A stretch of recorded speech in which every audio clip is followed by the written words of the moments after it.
ఉత్తరప్రదేశ్లోని ప్రఖ్యాత అయోధ్య రామ మందిరం నిర్మాణంలో చివరి ఘట్టమైన రామాలయ ధ్వజారోహణం అంగరంగ వైభవంగా జరిగింది.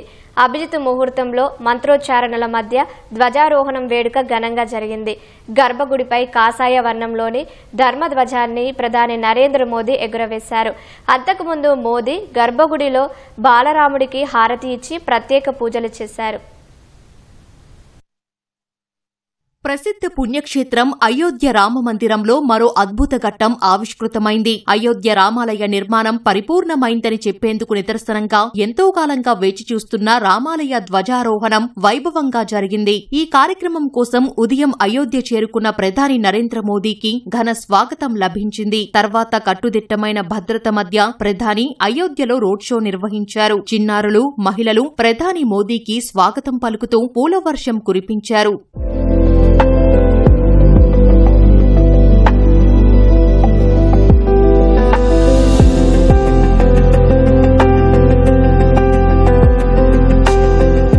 రోడ్ షో తర్వాత ప్రధాని గర్భగుడిలో బాలరాముడికి హారతి ఇచ్చి ప్రత్యేక పూజలు చేశారు. తర్వాత కొత్తగా నిర్మించిన సప్తమందిర్ ను మోదీ సందర్శించారు. ఇందులో మహర్షులైన వశిష్ఠ, విశ్వామిత్ర, అగస్త్య, వాల్మీకి, అహల్య, నిషాదరాజ్ గుహ, మాతా శబరి విగ్రహాలు, ఆలయాలు ఉన్నాయి. అక్కడి మాతా అన్నపూర్ణాదేవికి పూజలు చేశారు. తర్వాత అయోధ్య రామమందిరం మొదటి అంతస్తుకు చేరుకున్న ప్రధాని అక్కడి రామదర్బార్లో ప్రత్యేక పూజలు చేశారు.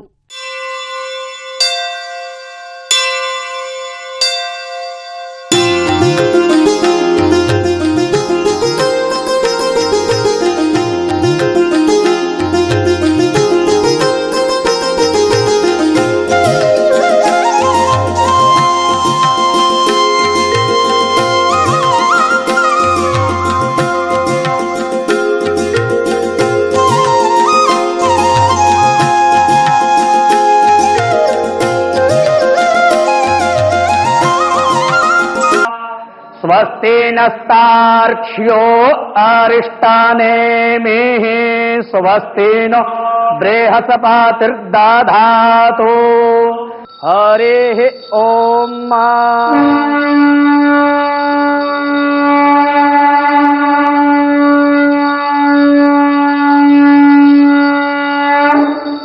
అనంతరం అభిజిత్ ముహూర్తంలో వేద పండితుల మంత్రోచ్చరణ, జయ జయ ధ్వానాలు, భక్తుల కోలాహలం మధ్య ధ్వజారోహణ కార్యక్రమం ఘనంగా జరిగింది. అయోధ్య ఆలయ గర్భగుడిపై కాషాయ వర్ణంలోని ధర్మధ్వజాన్ని మోదీ ఎగురవేశారు. ధ్వజారోహణం జరిగిన సమయంలో రాముడి నామస్మరణతో అయోధ్య మందిరం మార్మోగింది.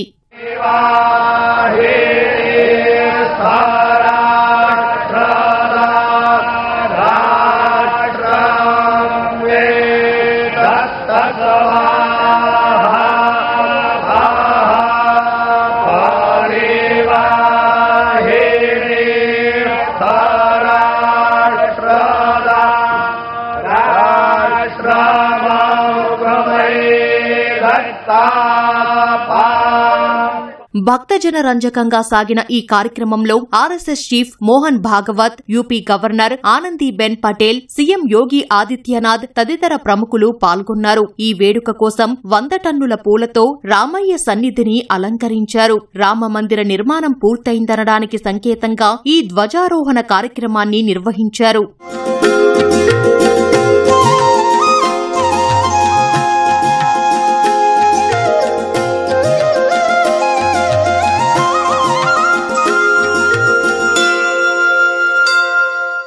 ఆలయ శిఖరంపై 42 అడుగుల ఎత్తులో మోదీ ఈ ధ్వజాన్ని ఎగురవేశారు. ఈ జెండా కాషాయ వర్ణంలో 22 అడుగుల పొడవు, 11 అడుగుల వెడల్పుతో లంబకోణ త్రిభుజాకృతిలో రెపరెపలాడుతోంది. ఈ జెండాపై రాముడి తేజస్సును, శౌర్యాన్ని సూచించేలా సూర్యుడు, కశ్యప మహర్షి, మందార, పారిజాత మొక్కలను కలిపి సృష్టించిన కోవిదర చెట్టు, ఓం చిహ్నాలు ఉన్నాయి.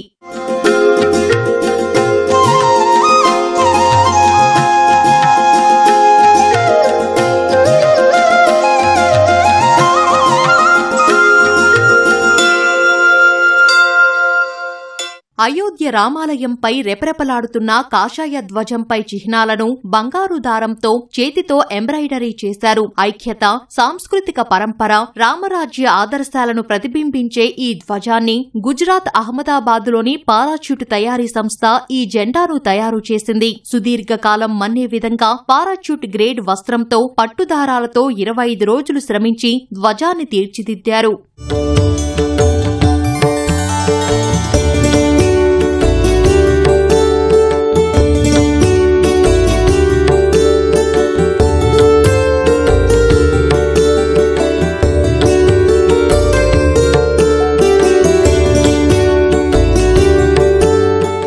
అపూర్వ ఘట్టాన్ని దాదాపు 7,000 మంది అతిథులు, సాధువులు, భక్తులు ప్రత్యక్షంగా తిలకించారు. ఈ వేడుక కోసం ఉత్తరప్రదేశ్ ప్రభుత్వం పటిష్ట భద్రతా ఏర్పాట్లు చేసింది. అతిథులంతా వేడుకలను వీక్షించేందుకు 200 అడుగుల వెడల్పు గల LED తెరను ఏర్పాటు చేసింది.